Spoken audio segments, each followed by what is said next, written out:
منبر پر رونق افروز استاذ گرامی قدر وہ جمیع علماء کرام سادات اعظام حاضرین محفل، السلام علیکم ورحمت۔ جان ساران بدر و احد پر درود، حق گزاران بیعت پہ لاکھوں سلام۔ سبحان اللہ سبحان اللہ۔ ان کے آگے وہ حمزہ کی جاں بازیاں، ان کے آگے وہ حمزہ کی جاں بازیاں، شیر غران سطوت پہ لاکھوں سلام۔ سبحان اللہ سبحان اللہ۔ جس مسلمان نے دیکھا انہیں ایک نظر، اس نظر کی بصارت پہ لاکھوں سلام۔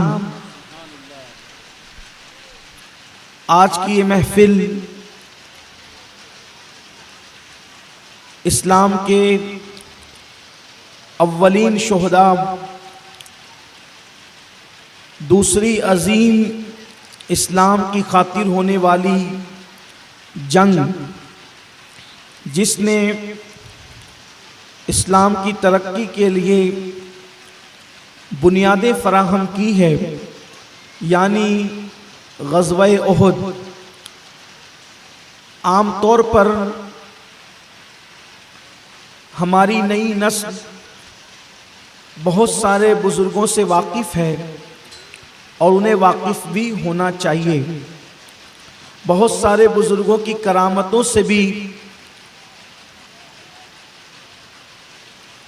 وہ آشنا ہے اور انہیں آشنائی بھی ہونا چاہیے، لیکن کسی بہت بڑے مفکر نے کہا تھا کہ جو قومیں اپنا رشتہ ماضی سے توڑ دیتی ہے اس قوم کے مستقبل کا بھی کوئی اعتبار نہیں ہوتا۔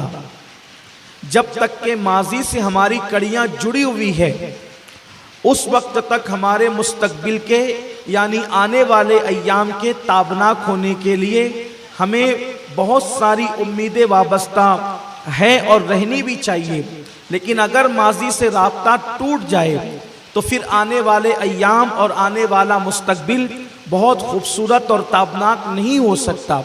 میرے آقا صلی اللہ علیہ وآلہ وسلم کے پیارے دیوانوں، یقیناً بہت سارے لوگوں کو ہم جانتے بھی ہیں، بہت سارے بزرگوں کو ہم پہچانتے بھی ہیں، لیکن وہ حضرات جنہوں نے اللہ کے رسول صلی اللہ علیہ وآلہ وسلم کے قدموں پر اپنی جان، اپنا مال، اپنا سب کچھ قربان کر دیا، جن کا خطبہ قرآن پڑھتا ہوا نظر آ رہا ہے، یہ آیہ کریمہ اکثر شہیدوں کے لیے ہم تلاوت کرتے ہیں اور وہ حق ہے۔ ہر شہید کے لیے اس کا فیض قیامت تک کے لیے عام ہے کہ جو اللہ کی راہ میں مارا جائے انہیں مردہ نہ کہو، وہ زندہ ہیں۔ یقیناً یہ ہر شہید کے لیے ہے، لیکن خاص طور پر اس کا شان نزول جن شہیدوں کے لیے ہے، جن کی شہادت کے موقع پر یہ آیہ کریمہ نازل ہوئی ہے۔ وہ کون شہداء ہیں، وہ کون شہید ہیں کہ جن کے لیے یہ آیہ کریمہ کا نزول ہوا؟ عام طور پر شان نزول تو خاص ہوتا ہے مگر حکم عام ہوتا ہے۔ حکم تو عام ہے اور اس کو مانا جاتا ہے، لیکن خاص جن کے حق میں یہ آیہ کریمہ نازل ہوئی اور اس کا شان نزول جو ہے وہ یہ ہے کہ جس وقت احد کے میدان میں میرے آقا علیہ السلام کے 70 صحابہ نے جان قربان کی اور اس کے بعد مدینہ منورہ کے اندر یہ باتیں ہونے لگی، ہم تو کھا رہے ہیں لیکن وہ تو جو چلے گئے احد کے میدان کے اندر جنہوں نے جانیں قربان کی وہ کھانے سے محروم ہو گئے۔ ہم تو زندگی کے مزے لے رہے ہیں، وہ تو زندگی کے مزے لینے سے محروم ہو گئے۔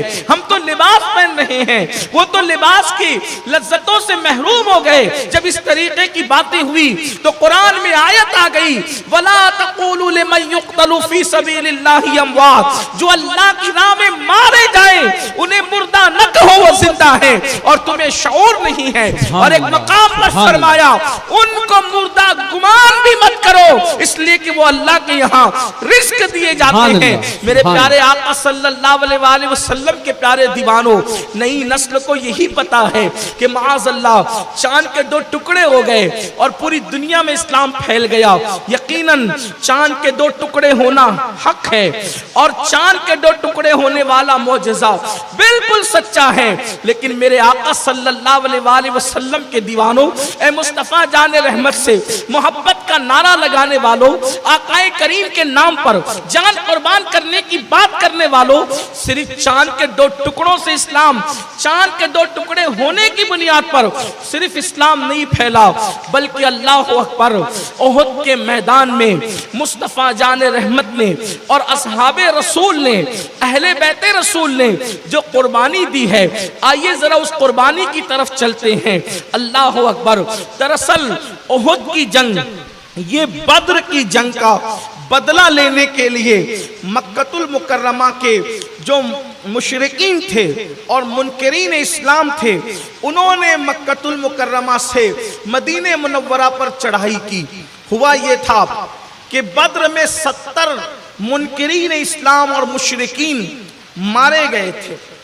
وہ جو مکے کے دہشت گرد گنڈے تھے، وہ 70 گنڈے اور دہشت گردوں کو اصحاب رسول نے زمین پر امن قائم کرنے کے لیے کیفر کردار تک پہنچایا تھا۔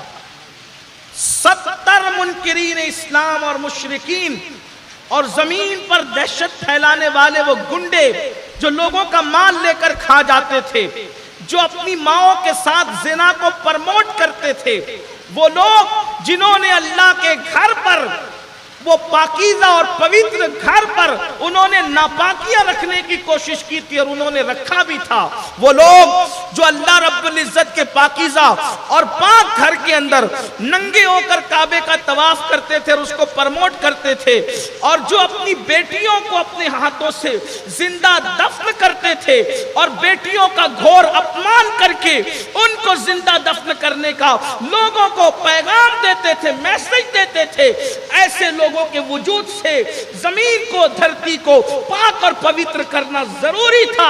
اس لیے اللہ کے رسول صلی اللہ علیہ وآلہ وسلم کے جانثاروں نے بیٹیوں کو دفن کرنے والے، ماں کے ساتھ زنا کرنے والے، خدا کے پاکیزہ گھر کا اپمان کرنے والے لوگوں کو وہاں پہنچایا تھا جہاں ان کو ہونا چاہیے تھا، اور پورے خطہ عرب کو یہ اعلان کر کے گویا کہ اپنے کردار سے پیغام دیا تھا کہ جو جہاں کا ہے اس کو وہاں پہنچانا یہ جو ہے اس کا حق ہے اور یہ شریف لوگوں کی ذمہ داری ہے۔ لیکن 70 منکرین اسلام اور مشرکین کو جو مکے کے تھے، جب ان کو ان کے مقام پر پہنچا دیا گیا تو ان کی عورتیں بیوہ ہوئی، ان کے بچے یتیم ہوئے، اور مکے کے اندر ایک ہنگامہ ہوا کہ ایسا ایسا اور ایسا، اور 313 نہتے مجاہدین، 313 جن کے پیٹ پر پتھر بندھے تھے،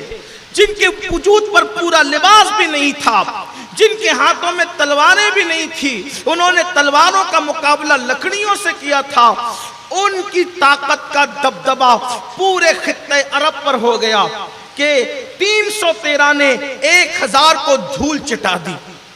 یہ مسلمانوں کی طاقت تھی، وہ طاقت، ان کے ہاتھوں میں تو تلواریں نہیں تھی، انہوں نے لکڑیوں سے مقابلہ کیا۔ دراصل ہمارا عقیدہ یہ ہے کہ 5000 فرشتوں کی تعداد میں اللہ رب العزت نے مدد نازل فرمائی، سبحان اللہ، اور 5000 فرشتے آئے۔ ابھی بھی وہ پہاڑ موجود ہے جہاں پر جبریل علیہ السلام فرشتوں کو لے کر اترے تھے۔ ہم نے اپنے بڑوں سے سنا اس پہاڑ پر کوئی چڑھ نہیں سکتا، کوئی چل نہیں سکتا، ایسا سنا گیا ہے کہ اس پہ چلنے والا دھنس جاتا ہے۔ ابھی وہ پہاڑ ابھی بھی موجود ہے۔ اس طریقے کی بات میں نے وہ پہاڑ تو دیکھا ہے لیکن قریب جانے کا اتفاق نہیں ہوا، اس لیے میں کہہ رہا ہوں کہ میں نے اپنے بزرگوں سے سنا ہے۔ البتہ پہاڑ پر فرشتوں کا نزول ہونا، جبریل علیہ السلام کا آنا، یہ بالکل ثابت ہے حدیث سے۔ بہرحال 70 مشرکین اور منکرین اسلام مارے گئے۔ پھر کیا ہوا؟ تو یہ طے کیا گیا کہ اب ہم اس کا بدلہ لیں گے، اور پھر 1000 ہار کر لوٹے تو ادھر انہوں نے 3000 کا لشکر تیار کیا، اور 3000 کے لشکر میں گانے والی عورتیں، ناچنے والی عورتیں، اور اس طریقے سے گندے ہیجان انگیز اشعار پڑھ کر کے جذبات ابھارنے والی عورتیں، ان سب کو ساتھ لیا۔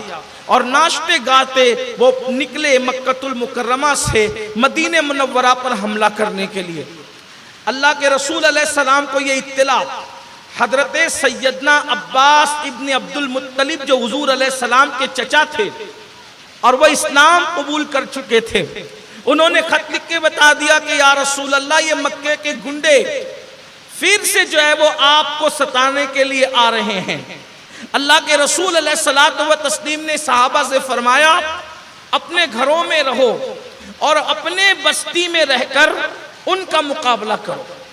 دیکھو یہ بات خاص سن لے پہلے کہ حضور علیہ السلام پر یہ چڑھ چڑھ کر آتے تھے صحابہ پہ حملہ کرنے کے لیے، حضور علیہ السلام دفاع کرتے تھے۔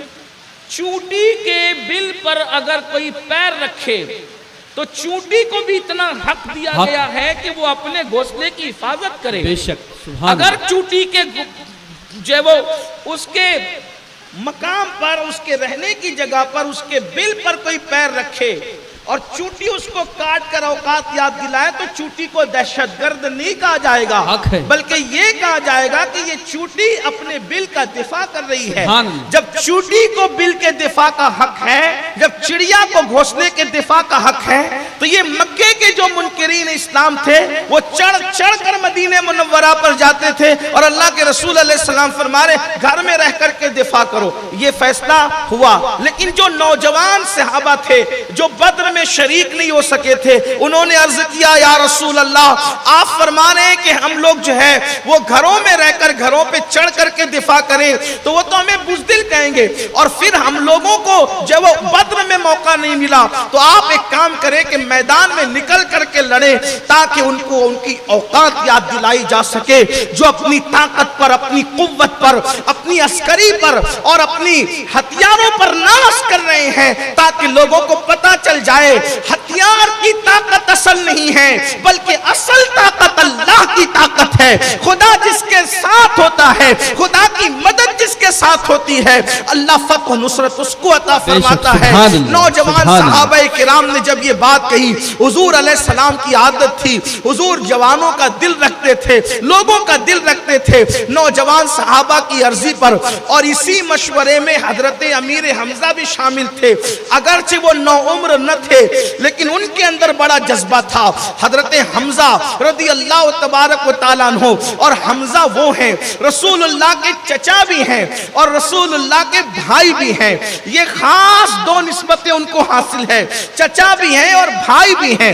تو بھائی کس طرح ہوئے؟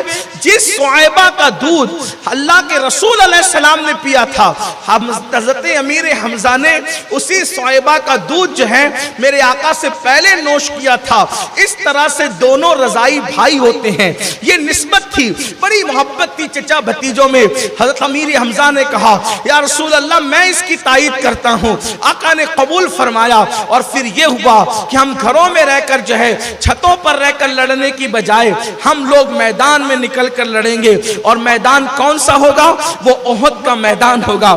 اللہ اکبر، اسی نسبت سے اس کو جنگ احد کہا جاتا ہے۔ لیکن جب 1000 کا لشکر لے کر اللہ کے رسول علیہ السلام احد کے میدان کی طرف چلے تو رئیس المنافقین یعنی منافقوں کا سردار عبداللہ ابن ابی اپنے 300 لوگوں کو لے کر الگ ہو گیا کہ آپ تو بچوں کا مشورہ مان کر میدان میں جا رہے ہیں اور آپ نے ہماری نہیں مانی۔ تو 1000 نکلے تھے، 300 بھاگ گئے منافقین، اور 700 جانثاروں کو ساتھ لے کر میرے آقا شوال کی 14 تاریخ کو احد کے میدان میں تشریف لے گئے۔ احد کے میدان کو پیٹ کے پیچھے رکھا اور 3000 کا لشکر جرار جو ہے وہ سامنے موجود تھا۔ اللہ اکبر، یا وہ اس طرف سے آ رہے تھے۔ اللہ کے رسول علیہ السلام میدان میں پہنچے اور پہنچ کر کے احد کو پشت پر رکھا۔ سامنے کا جو پہاڑ تھا اسے جبل عینین بھی کہا جاتا ہے، اور وہاں پر میرے آقا علیہ السلام نے 50 صحابہ سے فرمایا حضرت عبداللہ ابن جبیر کو، زبیر نہیں عبداللہ ابن